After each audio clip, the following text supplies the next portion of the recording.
Yucatán participará con una delegación de 103 personas en la Paralimpiada Nacional, que se realizará del 16 de octubre al 7 de noviembre en Cancún, Quintana Roo, informó José Rejón Vela, coordinador de los Juegos Nacionales y Paranacionales CONADE en el Instituto del Deporte de Yucatán. Iniciamos el día 16 con paranatación. Tenemos una delegación de 16 atletas clasificados de las diferentes discapacidades, del 16 al 20 de octubre. Posteriormente entraríamos con lo que es el paraatletismo, que son 3 categorías que maneja esta edición la CONADE 2023 de deporte adaptado, en el cual nuestra delegación es de 39 en total atletas que van a participar desde el 24 al 1 de noviembre, y el bocha, que son 4 atletas, de igual manera el powerlifting y lo que es el paratriatlón, 4 atletas también. De igual manera, José Rejón dio a conocer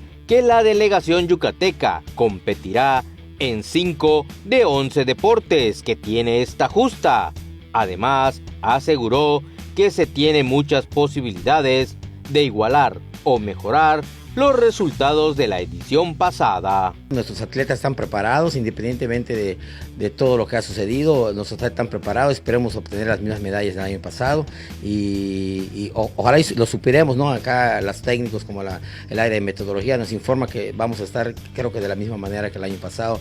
En la edición pasada, la delegación yucateca cosechó un total de 62 preseas, 40 en el paraatletismo, 16 en paranatación y 6 en bochas.